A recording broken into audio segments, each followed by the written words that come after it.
ನಿಲ್ಲಿಸಲೇ ಗಿಡ ಕಡೆಯದನ್ನು ಏನಕ್ಕೆ ಅಂದ್ರೆ ನನಗೆ ಕೇಳ್ತಿರಲಿ ಗಿಡ ಕಡೆಯಲ್ಲ ಕತ್ತಿರಲಿ ಗೌರವೇ ನೀವು ಹೇಳ್ತಿರುವ ಮಾತು ನನ್ನ ಹೊಲದಲ್ಲಿ ಗಿಡ ನಾನು ಕಡಿಲಿಕ್ಕೆ ಮತ್ತಾರಾದ್ರೂ ಅಪ್ಪಣೆ ಪಡಿಬೇಕಂತೆ ಅಂದರೆ ನೀವು ಪಾಲಿಟರ್ ಆಫೀಸರ ನನ್ನ ಮಗನೇ ಈ ಹೊಲ ಯಾರು ಅಂತ ತಿಳಿದು ಈ ಗಿಡ ಕಡೆಯಲ್ಲ ಕತ್ತಿರ್ವಿ ಈ ಹೊಲ ನನ್ನದು ಈ ಹೊಲ ನನ್ನದು ಅಂತ ಹೇಳಲಿಕ್ಕೆ ನೀನೇನು ನಮ್ಮ ಅಪ್ಪನ ರಕ್ತಕ್ಕೆ ಹುಟ್ಟಿದವನ ಶಿವ್ಯ ಒಂದು ನೀ ಮನೆದ ಅಡತಿಗಾಗಿ 25,000ಕ್ಕೆ ಬರೆದು ಕೊಟ್ಟು ಈಗ ತಿರುಗಿ ಬೀಳಿ ಯಾವ ಮಗನೇ ಗೌಡ್ರಿ ಏನ್ರಿ ನೀವು ಮಾತನಾಡುವ ಮಾತು ನಾನು ನಿಮಗೆ 25,000 ರೂಪಾಯಿ ಹೊಲ ಬರೆದು ಕೊಟ್ಟಿದ್ದೇನೆ ನಾನು ನಿಮ್ಮ ಹತ್ತಿರ ಸಾಲ ತೆಗೆದುಕೊಂಡು ಕೇವಲ 15,000 ರೂಪಾಯಿ ಮಾತ್ರ ಅದು ಬಡ್ಡಿ ಅಂತ ಮಾತನಾಡುತ್ತೇನಿದ್ದೇನೆ ಅದನ್ನು ಬಿಟ್ಟು ಹೊಲಕ್ಕೆ ಕೈ ಎತ್ತು ಬಿಡದೇನೆ ನಿಮ್ಮ ಕಾಲಿಗೆ ಬೀಳುತ್ತೇನೆ ಯಾವ ರೈತನ ಗೋಣ ಮುರಿದು ನೇಣು ಹಾಕಬೇಕನ್ನು ಈ ರೀತಿ ಮಾತನಾಡುತ್ತಿರ್ವಿ ಯಪ್ಪ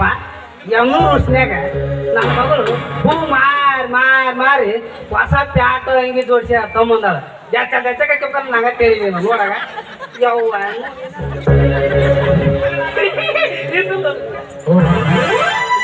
ಬೋರ್ಡ್ ಬೋರ್ದಾಗ ನಾನೇ ಕಂಡಕ್ಟರ್ ಸಾಹೇಬ್ ಹೋಮರೆ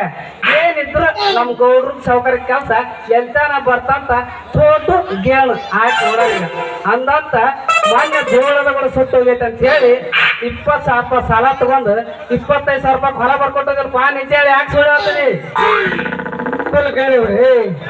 ಅನ್ಯಾಯವಾಗಿ ಬಡ ರೈತನ ಜೀವ ಹಿಂದೆ ಬಿಡಲಿದ್ದಾನೆ ನಿನ್ನ ಕಾಲಿ ನನ್ನ ಭೂತಾಯಿ ಆಣೆಯು ನಿಮ್ಮ ಹತ್ತಿರ ಸಾಲ ತೆಗೆದುಕೊಂಡು ಕೇವಲ 1,000 ರೂಪಾಯಿ ಮಾತ್ರ 25,000 ಗಂಟೆ ಎಲ್ಲಿಂದ ತೆಗೆದುಕೊಂಡಿದ್ದೇನೆ ಹಣವನ್ನು ಎಲ್ಲಿಂದ ತೋರಿಸಲಿ ಹಣವನ್ನು ಅವರಿಗೆ ನಿನ್ನ ತಮ್ಮನು ನನ್ನ ಮನೆಯಲ್ಲಿ ಅವಳಾಗಿ ದುಡಿದು ಮುಟ್ಟಿಸಿ ಅಂತ ಹೇಳು ಇಲ್ಲ ನನ್ನದಲ್ಲ ಗೌಡರಿಗೆ ಬರೆದು ಕೊಟ್ಟಿದ್ದು ನಿಜ ಬಂದ ಮಗಳು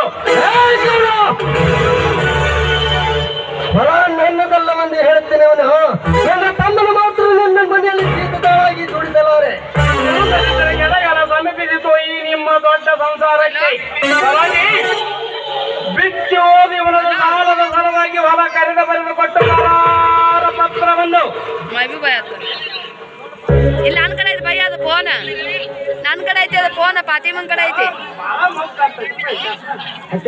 ಎಲ್ಲದಿ ಬೈ ನೀನು ಇಲ್ಲ ನಾಟಕ ನೋಡಕತ್ತೀನಿ ನಾಟಕ ಅಲ್ಲಿ ನೋಡಲ್ಲಿ ಅಲ್ಲಿ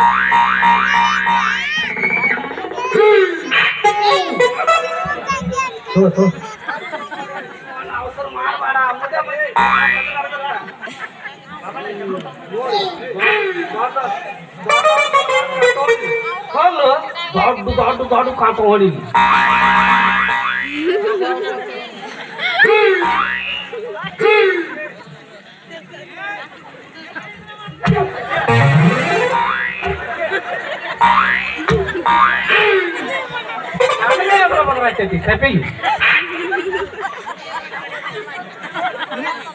ನಾನೇನು ಮುರ್ದಿ ಮಾಡೋದು ಮಾಡಿದ್ದೀನಿ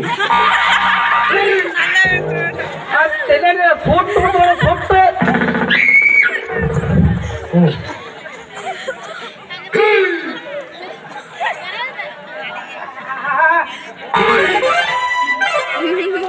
ಬಾಯ್ ಬಾಯ್ ನೋಡ ಇಲ್ಲೇ ಮೂಗಿಡು ನಾನು ಕಿವಿಡು ಯಾಕಂತ ಹೊಸ ಟೆಪ್ಪಿಗೆ ಅದು 10,000 ರೂಪಾಯಿ ಮತ್ತೆ ಲಕ್ಷ ಕೊಟ್ಟು ಕೇಳಿ ನೋಡ ಶಿವಣ್ಣ ಪಂಶೆಟ್ಟಿನ ಮೂಗಿಡ ಏನ್ ಹೇಳಿ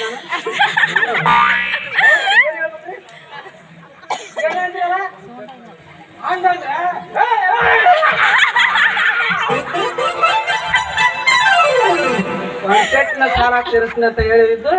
5,000 ಮತ್ತು ಹೊಟ್ಟಿಗೆ ಇಟ್ಟು ನೀಡುವ ಜೋಳದ ಕೂಡ ಸುಟ್ಟೋಗೈತೆ ಅಂತ ಹೇಳಿದ್ದು 5,000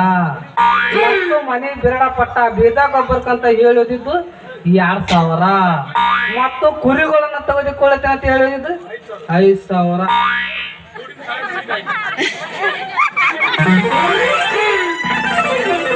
ಕೂಡಿನ ಸಹಾಯಧನಕ ತಿರುಗಾಡಿದ ಖರ್ಚು 1,000. ಇದೆಲ್ಲ ತಿಂಗಳಿಗಂಟ ಬಡ್ಡಿ ಸೇರಿಸಿ 20,000 ರೂಪಾಯಿ ಆಗೈತಿ. ತೀರ್ಸಲಾಗಲಾರದ ಮೂಲಕ ಊರಿನ ಗುರು ಹಿರಿಯರ ಸಮಕ್ಷಮ ಊರ ಮುಂದಿನ ತೋಟವನ್ನು 25,000ಕ್ಕೆ ನಾನು ಗೌಡ್ರಿಗೆ ಬರೆದು ಕೊಟ್ಟಿದ್ದೇನೆ ಮತ್ತು ಹೊಲದಲ್ಲಿರುವ ಬಾವಿ ಗಿಡಗಳನ್ನು ಅವರಿಗೆ ಬಿಟ್ಟು ಕೊಟ್ಟಿದ್ದೇನೆ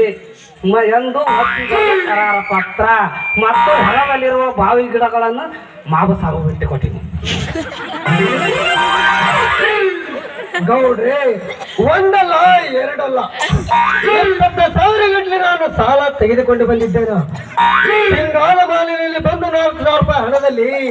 ಮರಿಪಟ್ಟ ಗರಿಬಿಡ ತಿಳಿಸಿದ್ದೇನೆ. ಹೆಂಡತಿಯ ಆಭರಣಗಳನ್ನು ಮಾರಿ ಕುರಿ ತೆಗೆದುಕೊಂಡು ಬಂದಿದ್ದೇನೆ. 10,000ಕ್ಕೆ ಬೆಲೆ ಮಾಡುವ ಎತ್ತನ್ನು ಮಾರಿ ಸಾಲ ತೆಗೆದುಕೊಂಡು ಬಂದಿದ್ದೇನೆ. ಅಂದಾಗ ನಾನು ನಿಮ್ಮ ಹತ್ತಿರ ಸಾಲ ತೆಗೆದುಕೊಂಡು ಬಂದಿದ್ದು ಕೇವಲ 1,000 ರೂಪಾಯಿ ಮಾತ್ರ. ಅನ್ಯಾಯವಾಗಿ ಬಡ ರೈತನ ಜೀವ ಎಂದು ಬಡದನೆ ನಿಮ್ಮ ಕಾಲಿಗೆ ಮಾಡುತ್ತೀರಿ.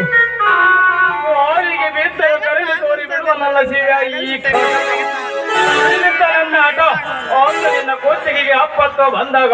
ಕೊತ್ತು ಹೋಗುತ್ತದೆ ಗೌರಿ ಎಂದು ಚಾಂಬೆಕತನದ ನಾಟಕ ಮಾಡಿ ಈಗ ಮಗನೇ ಮೈ ಶರ್ಮ ಸುಲಿಬೇಕಾಗಿತ್ತು. ಈ ಶರ್ಮದ